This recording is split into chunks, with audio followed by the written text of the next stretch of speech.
Hey, just very quickly before starting the wallet session, wallets and private key, public key security is one of the most important things in blockchain, okay? If you want to keep your funds secure, you need to keep your wallet secure. If you leave your funds, your Dogecoin or crypto or whatever is a cryptocurrency in the exchange, is their responsibility. But in the past, there was some hacking accidents, and some people actually lost money. But most of the times, an exchange is relatively secure. There are big exchanges, and most of them are secure. However, you cannot trust 1,000%. If you want to manage the wallets yourself, you have a few options that I'm going to present you with.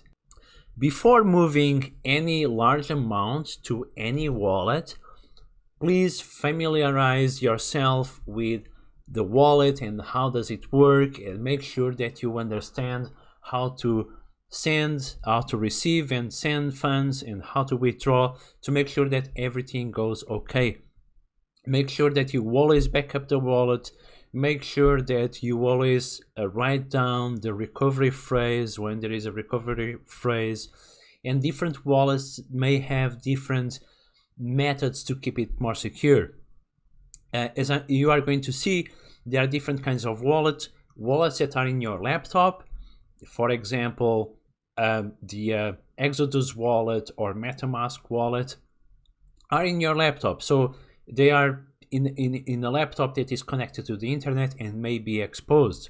If you use a wallet in your mobile phone, like Coinomi wallet, it's also kind of exposed to the internet, because your phone is exposed to the internet, and it's an attack vector eventually for hackers.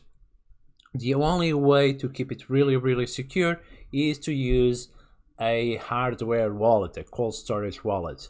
But even for this, you need to get familiarized, you need to do a bit research.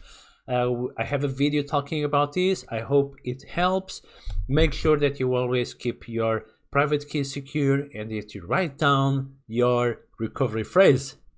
All right, housekeeping done. Let's get into it.